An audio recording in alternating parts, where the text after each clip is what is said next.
নমস্কার বন্ধুরা, আজকে আমি ঘরে পনির বানিয়ে সেই পনিরের সবজি বানাবো। পনির বানানোর জন্য আমি 1 লিটার দুধ নিয়ে নিয়েছি। দুধটা জাল করে নিচ্ছি। জাল করে নিয়ে আমি ভিনিগার দিয়ে দুধটা ছানা করে নেব। ভিনিগারটা আমি একটু জলে গুলে দেবো।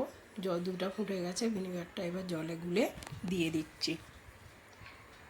ছানাটা বেনে এসছে, ছানাটা বেনে গেছে। এবার আমি পনিরটা কালারফুল বানাবো, যার জন্যে কিছুটা ধনেপাতা আর অল্প পরিমাণ চিলি ফ্লেক্স পনিরের সঙ্গে দিয়ে দেবো। দিয়ে এটা ছেঁকে নিয়ে আমি পনিরটাকে জাঁকিয়ে রাখবো। বেশি নয়, 15 মিনিট খানেক জাঁকিয়ে রাখলে পনিরটা বেশ ভালো জমে যাবে। বেশি জাঁক দিয়ে রাখলে কি হবে, এটা বেশি শক্ত হয়ে যাবে পনিরটা। আমি পনিরটা একটা কাপড়ে ছেঁকে নিয়েছি। আর আমি এখানে একটা সেরকম ভারী জিনিস তো দিতে হবে, সেই হিসাবে আমার কাছে ছোট একটা শিল ছিল, শিল নোড়াটা চাপিয়ে দিলাম। পনিরটা আমি শিলটা প্রায় 15 মিনিট পরে তুলে নিয়েছি, কেন বেশিক্ষণ রাখলে পনিরটা একদম শক্ত টাইট হয়ে যায়। পনিরটাকে আমি বার করে নিলাম। দেখো পনিরটা কি সুন্দর হয়েছে। 1 লিটার দুধে তো কমসে কম 200 গ্রাম পনির হয়েই যায়। পনিরটা আমি আমার হিসাব মতো আমি কেটে নিচ্ছি। তোমাদের যেমন পনিরের সাইজ করতে মন হবে সেরকম করে কাটবে। দেখো আমি একটু ছোট ছোট করেই পিসটা কেটে নিচ্ছি, কারণ আমি সবজি বানাবো তো, আলু সব কিছু দিয়ে, সেই হিসাবে আমি ছোট ছোট করে কেটে নিলাম। সুন্দর হয়েছে। এটা কিন্তু সবজিতে আর একটু ফুলে যাবে, এত ছোট থাকবে না। পনিরটা কি সুন্দর হয়েছে। পনিরের সবজির জন্য আমি অল্প পরিমাণ বাদাম এখানে শুকনো কড়ায় ভেজে নিচ্ছি। ভেজে আমি এটা আলাদাভাবে একটু গুঁড়ো করে রেখে দেবো। এটা সবজিতে লাস্টে দেবো। আর এদিকে কড়াইতে আমি তেল গরম করে তার উপরে একটু 5 ফোড়ন দিয়ে দিলাম।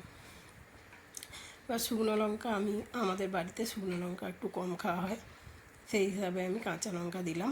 তোমরা এখানে শুকনো লঙ্কাও ফোড়নে দিতে পারো। আর অল্প একটু হিং দিয়ে দিলাম। হিংটা দিয়ে দিলে, হিংটা হয়ে গেলে আমি এবার এর ওপরে দেবো আলুগুলো দিয়ে আমি আলুগুলো কিন্তু এখনই তেলের ওপরেই ভালো করে ভেজে নেব। নুন দিয়ে দিয়েছি, দিয়ে আমি তেলের ওপরে ভালো করে ভেজে নিচ্ছি। এবার একটু হলদি দিয়ে দেবো। হলদি দিয়ে আরও একটু নাড়াচাড়া করে, কিন্তু আমি ঢাকা দিয়ে ভাজছি, আমি ঢাকাটা এখানে দেখাতে পারছি না। ঢাকা দিয়ে বেশ আলুটা ভালো করে ভেজে নেবো, যাতে আলুটা এখানে সিদ্ধ হয়ে যায়। আলুটা ভাজা হয়ে গেলে তার উপরে আমি দিয়ে দেবো একটু আদা, 1 গাঁট মতো আদা, যেটা আমি ঘিষে নিয়েছি। কুচিয়েও দিতে পারো, আমি একটু গ্রেট করে নিয়েছি। গ্রেট করে নিয়ে আদাটা একটু ভাজা ভাজা হয়ে গেলে এবার ধনে গুঁড়ো আর জিরে গুঁড়ো দিয়ে দিচ্ছি। দিয়ে আমি এবার টমেটোটাও দিয়ে দিলাম। দিয়ে এটা ভালো করে মিক্স করে নেব। মিক্স করে নিয়ে ভাজা ভাজা করে নিলে টমেটো নাহলে কাঁচা গন্ধ ছাড়বে, সেই হিসেবে টমেটোটা বেশ করে ভালো করে ভেজে নিলাম। ভেজে নিয়ে আমি এখানে কিন্তু আমার কিছুটা মটর বাড়িতেই বানানো শুকনো মটর আমি ভিজিয়ে কুকারে সিটি দিয়ে রেখেছিলাম, সেগুলোও দিয়ে দিলাম। এটা আমার বাড়িতেই বানানো, আমি শীতে বানিয়েছিলাম। সবুজ মটর বাড়িতে নিয়ে এসে, 2 ধরনের মটর আছে এখানে। রোদে দিয়ে যেগুলো শুকনো করেছি সেগুলো কিন্তু আমার হলদে কালার হয়ে গেছে, আর যেটা আমি ছাওয়াতে শুকনো করেছিলাম সেইটা কিন্তু আমার সবুজ আছে। তাহলে মটরগুলোও নাড়াচাড়া করে আমি পনিরটাকেও দিয়ে একটু নাড়াচাড়া করে দিলাম। এখানে পনিরটা কিন্তু আমি ভাজিনি, আর বেশি নাড়বো না। আমি এবার এতে জল দিয়ে পনিরটাকে হতে দেবো, সবজিটাকে হতে দেবো। এই জল দিয়ে দিলাম। ওইদিকে আমি একটা শিমলা মির্চ কেটে নিয়েছি। শিমলা মির্চটাকে আমি একটা তাওয়াতে তেল গরম করে একটু ধনে জিরে, তাওয়াতে শিমলা মির্চ দিয়ে একটু ধনে জিরে দিয়ে শিমলা মির্চটাকে হালকা সতে করে নেব।